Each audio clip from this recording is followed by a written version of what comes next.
Assalamualaikum warahmatullahi wabarakatuh. Berjumpa lagi dengan Kakak Eli Riana Sari pada pembelajaran kedua kita kali ini.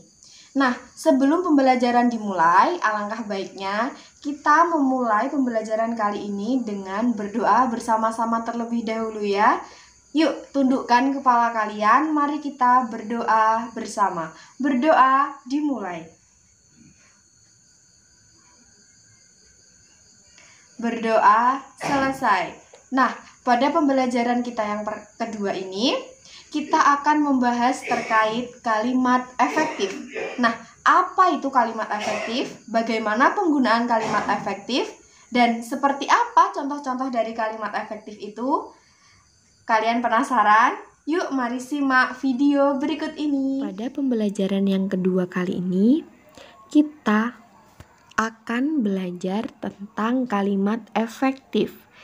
Nah, kalimat efektif ini merupakan pembelajaran dari mata pelajaran bahasa Indonesia ya adik-adik. Oke, langsung saja kita akan belajar seperti apa sih kalimat efektif itu, apa saja ciri-ciri dari kalimat efektif, dan bagaimana penggunaan dari kalimat efektif ini. Yang pertama, apa sih sebenarnya kalimat efektif itu? Nah, kalimat efektif menurut KBBI atau Kamus Besar Bahasa Indonesia ialah suatu kata sifat yang digunakan untuk menunjukkan sesuatu yang sesuai.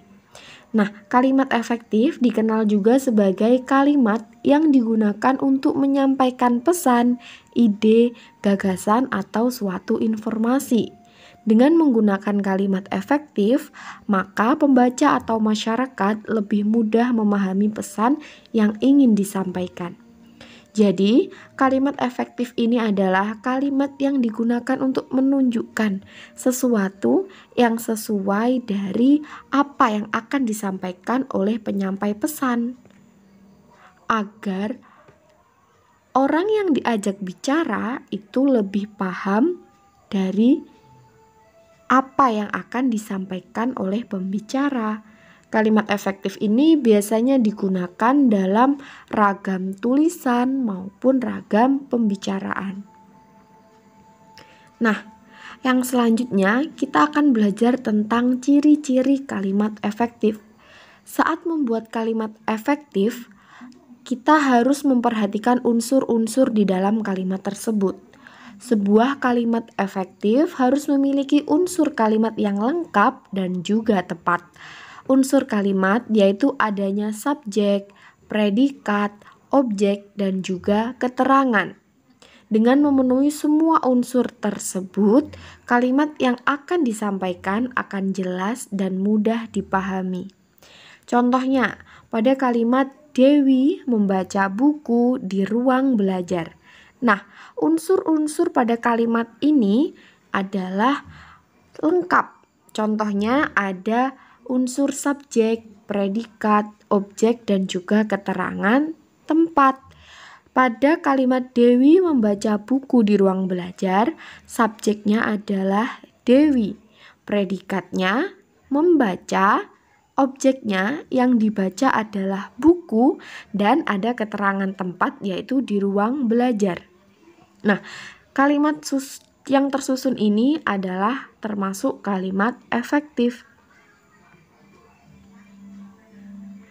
Jadi, ciri kalimat efektif yang pertama yaitu memiliki unsur kalimat efektif. Bisa dipahami ya adik-adik? Nah, selanjutnya ciri-ciri kalimat efektif yang kedua yaitu ejaan dan kaidah bahasa Indonesia. Menulis sebuah kalimat efektif juga perlu menggunakan ejaan dan kaidah bahasa Indonesia yang benar. Ejaan merupakan kumpulan peraturan dalam penulisan huruf, kata, serta tanda baca. Peraturan dalam ejaan tersebut juga harus sesuai dengan kaidah atau aturan bahasa Indonesia yang benar. Jadi, penggunaan huruf kapital, kata, dan juga tanda baca, baik titik, koma, tanda seru maupun tanda tanya juga harus diperhatikan dalam penggunaan kalimat efektif. Contoh, Ayah pergi ke kota.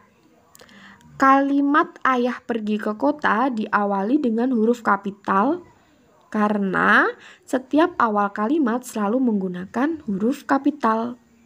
Lalu diakhiri dengan tanda titik karena kalimat ini merupakan kalimat pemberitahuan.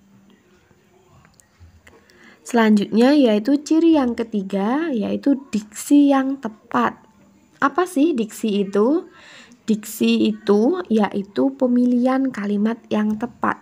Pemilihan diksi juga harus diperhatikan saat menulis kalimat efektif. Diksi adalah pilihan kata yang tepat dan selaras dalam penggunaannya untuk mengungkapkan gagasan. Jadi diksi ini adalah pilihan kata-kata. Kalau kita mau menggunakan kalimat efektif, maka kata-kata yang kita pilih juga harus bisa dipahami oleh semua orang. Jangan menggunakan kalimat-kalimat ilmiah yang sulit dipahami. Dengan memilih diksi yang tepat ini, teman-teman akan menghindari kesalahan pemaknaan dari para pembaca. Selanjutnya, ciri yang keempat yaitu tidak bertele-tele. Kalimat yang bertele-tele akan mempersulit pembaca untuk memahami maksud dari tulisan tersebut. Untuk membuat kalimat mudah dipahami, tidak boleh mengurangi kata penjelas dalam satu kalimat dan kita harus menghindari pengulangan penulisan yang bermakna sama dalam satu kalimat. Jadi, kalimat yang efektif itu bukan kalimat yang bertele-tele, panjang, dan susah dipahami. Contohnya, pada kalimat cabai ini rasanya sangat pedas sekali. Kalimat ini terlalu bertele-tele karena menggunakan banyak sekali kata-kata yang bermakna sama. Sebaiknya pada kalimat tersebut ditulis cabai ini rasanya sangat pedas. Atau bisa juga ditulis dengan cabai ini rasanya pedas sekali. Jadi tidak perlu menggunakan kalimat yang bermakna sama dalam satu kalimat. Maksud saya tidak perlu menggunakan kata yang bermakna sama dalam satu kalimat. Jadi kita harus memilih kata-kata yang tepat dan tidak bertele-tele. Setelah menyimak video pembelajaran tadi, apa saja yang kalian dapatkan anak-anak?